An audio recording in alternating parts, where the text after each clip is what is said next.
আমরা জানি আপনারা অনেক বড় দিলওয়ালি বংশের মাইয়া, আপনাদের মন অনেক বড়, বলতে পারেন একদম আটলান্টিক মহাসাগরের মতো। ঠিক ঠিক। আপনারা আপনাদের বাড়ির নতুন জামাইকে বাহিরে দাঁড় করিয়ে রেখে কষ্ট দিতেই পারেন না।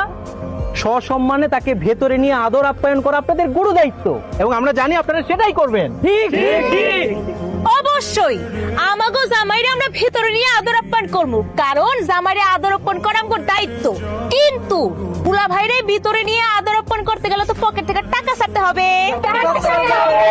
কেন কেন কেন টাকা ছাড়তে হবে কেন? মানে আমার সুন্দরী বিআইন সাহেবেরা কি ভিক্ষাবৃত্তি শুরু করেছে নাকি? আপনাদের মুখে টাকা ছাড়া তো আর কিছুই নেই। ডানে টাকা, বামে টাকা, উঠতে টাকা, বসতে টাকা, খাইতে টাকা, ঘুমাইতে টাকা, শুধু টাকা টাকা আর টাকা। তাই বুঝি? তো বিআই সাহেব, আমাগো শরবতের যে দাম তা কি আপনারা দিতে পারবেন? আরে কেন দিতে পারবো না?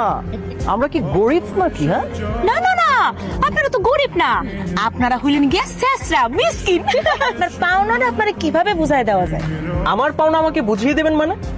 ও বাবা, এত তাড়াতাড়ি ভুলে গেলেন? বিআই তো শর্ট মেমোরি, স্ক্রু ঢিলা। একটু আগে যে হাইরা গেলাম, কি কথা হয়েছিল?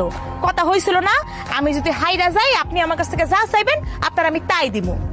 সেজন্যই ভাবলাম আপনার পাওনা আপনারা বুঝাই দিই, কারণ পাওনা বাকি রাখা তো ঠিক না। এই যে এক্সকিউজ মি বিআই, এইসব হুমকি ধামকি আমাকে দিয়ে কোনো লাভ নেই।